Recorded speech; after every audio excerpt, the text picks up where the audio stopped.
Absolutely. It's a busy night. What should we be looking for? What do you expect in terms of figuring out whether the ceasefire is going to hold? I think it might hold, actually, for a little while. I don't think that this is the end of the conflict. I don't think it's going to hold for years, but it might hold for months. I think it's one of these ones that could survive days.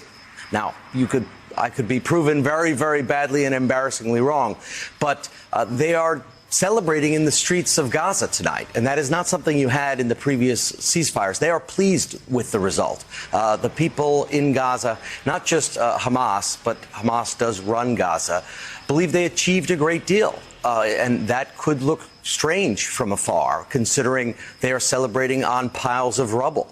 But they feel that they were able to put the Palestinian issue back on the world stage, one.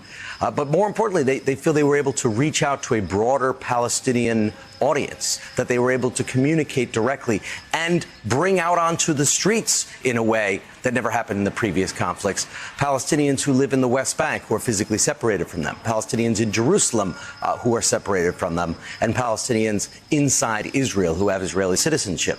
And that put pressure on Israel in a way that was different and unique, and that is important for the people of Gaza. And that is important for Hamas as a political party to try and claim leadership of the Palestinian cause.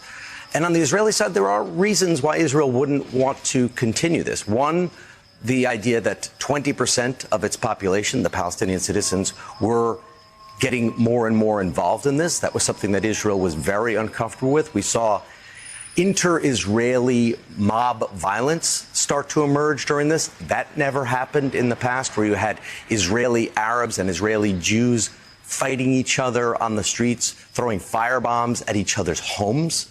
That is a very unsettling and dangerous dynamic that Prime Minister Netanyahu repeatedly addressed and seemed to have been bothered and worried by. So there are reasons on the Israeli side for not have continuing as well. Also, Prime Minister Netanyahu is in a stronger position politically than he was before. And if this dragged on and became a full-on land assault right now, he could see his position and worsen. And he's facing charges. He's trying to put a new government together, or hold on to the government. So his political position has been fragile, but it is stronger now than it was. So is it going to last the night? If I had to go out on a limb, and I guess I just did, I think it might. But it doesn't address the larger issues between the Israelis and the Palestinians.